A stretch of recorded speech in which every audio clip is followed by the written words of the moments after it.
Hi, welcome back. I'm Steve Ruth, and this is our second week. A couple of quick announcements. It was great seeing everybody on Saturday.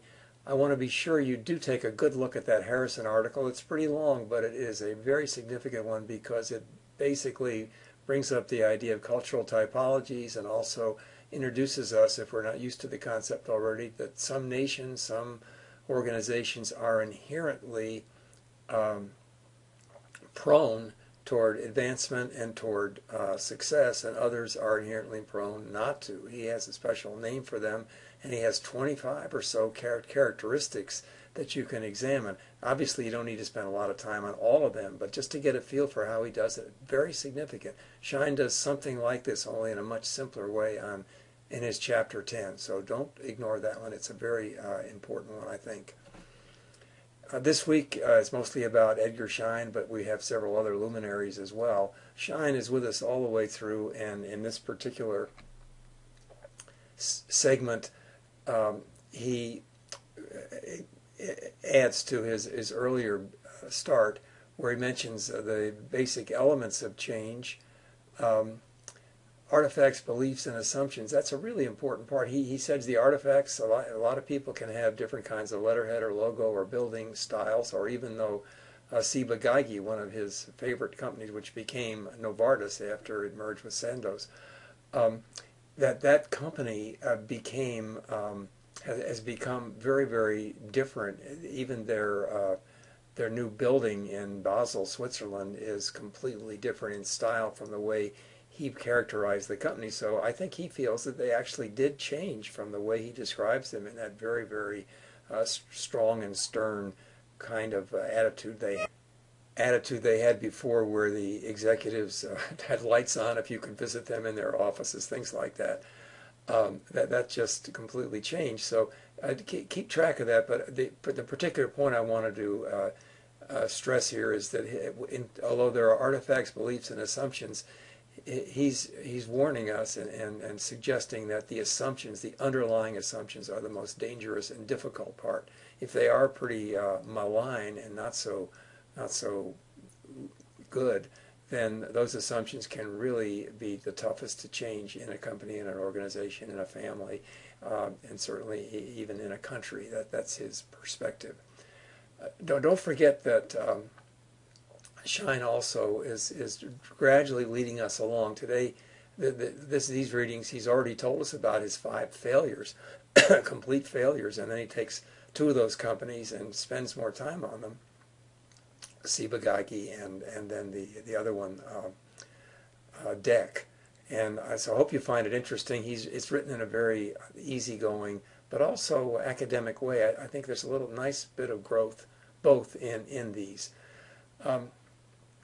The growth puzzle is something that's not implicitly described here, but it's basically, Sachs is one of our subjects this time. Sachs is one who's noted the fact that companies seem to grow in odd ways, and of course one of the observations he's made that one of our main authors in this course makes later on in Guns, Germs, and Steel is that latitude really does make a difference, and where you are geographically really does make a difference. So a lot of companies grow if you're between the Tropic of Cancer and the Tropic of Capricorn,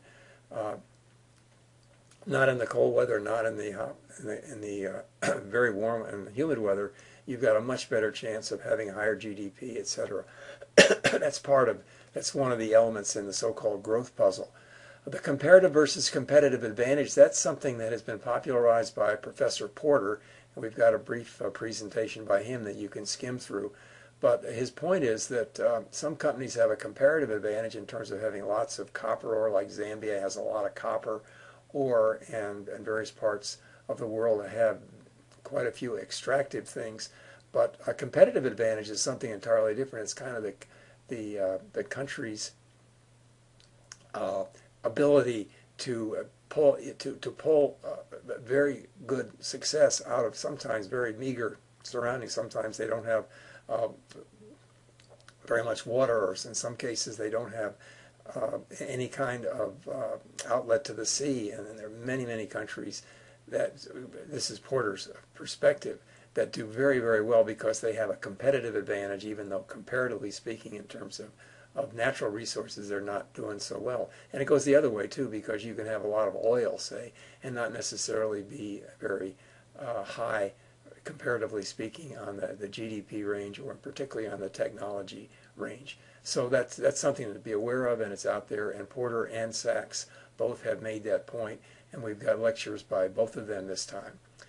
And finally, culture and the job displacement dilemma. There is a cultural side of this, which Shine will talk about in a few chapters, but just remember, when we talk about job displacement, where it really is a euphemism, a nice way of describing people losing their jobs because of various issues that are brought on by the computer. Next, the following week, we have a presentation, a very brief one by the New York Times, about an entire Chinese city and several companies there that are actually working on changing the culture so they can accept robots. Very, very interesting, and I think you'll find that quite useful next time.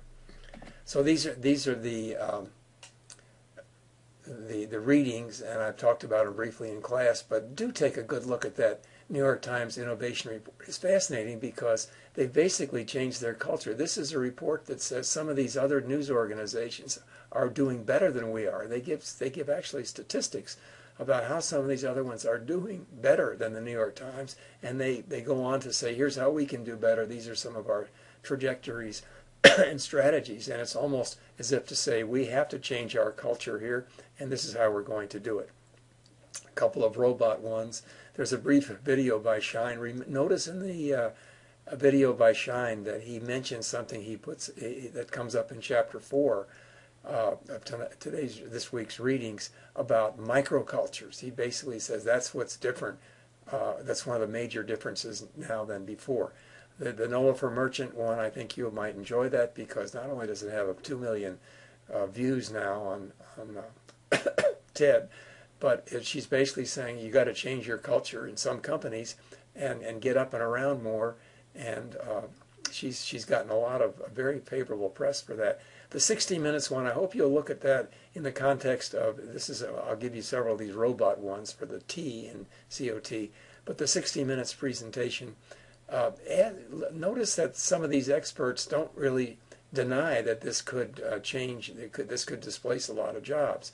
I think some of them believe it'll not have that effect. You'll have to decide, but I'm trying to give you as many sides of it as I can. Don't forget to keep looking at blogs and keep the postings good. We had a good week on posts. Thanks for everything you're doing, and I think we're off to a good start, but keep it up. Thanks again. See you next time.